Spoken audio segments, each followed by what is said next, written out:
21 তাৰিখে মই নলবাৰীত যাম 21 আগষ্ট টিভিত চাই থাকিব মই মহিলাসকলক সুধিম যে অৰুণোদয় কিমানে পাইছে ম্যাক্সিমাম 80% মহিলাই কব আমি পাইছো 22 তাৰিখে মই জাগিৰোড যাম মই সুধিম লাখপতি বাইদেউ কিমানে পাইছে আপোনালোকে চাব সকলোৱে হাত উঠাব কিন্তু আমাৰ বিটিআৰত তামুলপুৰতো হাত নুঠাই বাক্সাতো হাত নুঠাই চিৰাঙতো হাত নুঠাই কোকৰাঝাৰতো হাত নুঠাই মই বুজিলো এই বস্তুটো ক'ত যায় তেতিয়া মই ডিসি অফিসত আহিলো আহি মই ডিসিৰ লগত মিটিং কৰিলো এই যে আমি টকাটো দিও ফৰ্মটো দিও আপোনালোকে কাক দিয়ে বলে স্যার আমি তো ভিসি ডিসিক দিও বলে এটো কি বস্তু বলে স্যার ইয়া তেনেকে চলে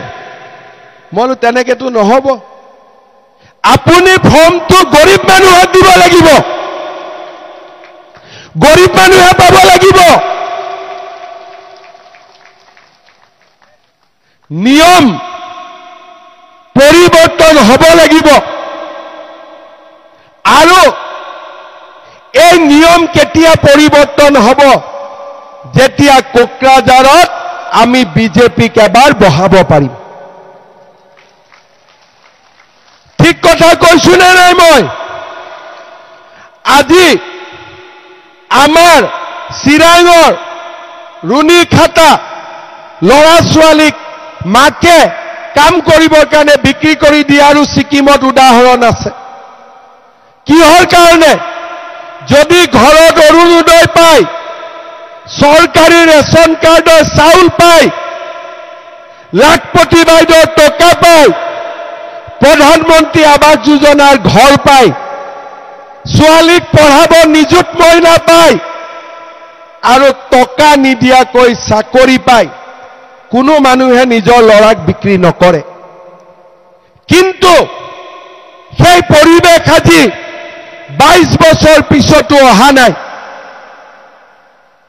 22 বছৰ হল বিটিসি হোৱা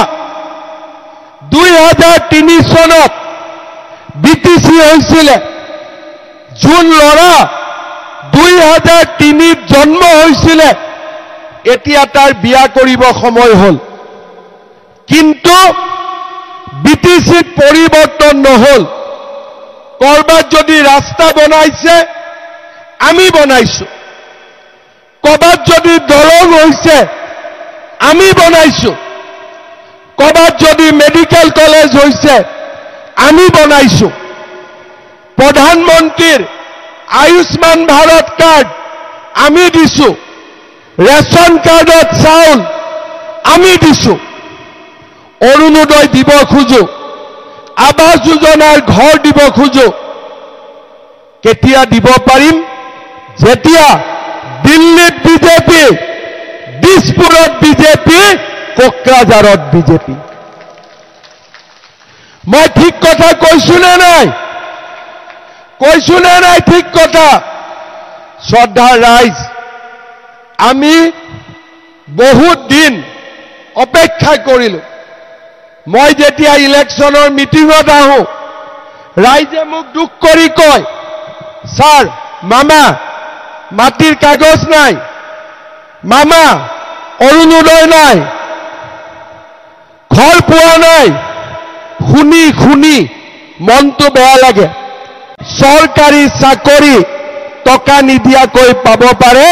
কোকৰাঝাৰৰ চাকৰিও আমি সকলোৱে পাব লাগিব দুৰ্নীতি নোহোৱাকৈ চাকৰি হ'ব লাগিব সেই অধিকাৰ আমাক লাগিব আৰু তাৰ কাৰণে এই ইলেকশনত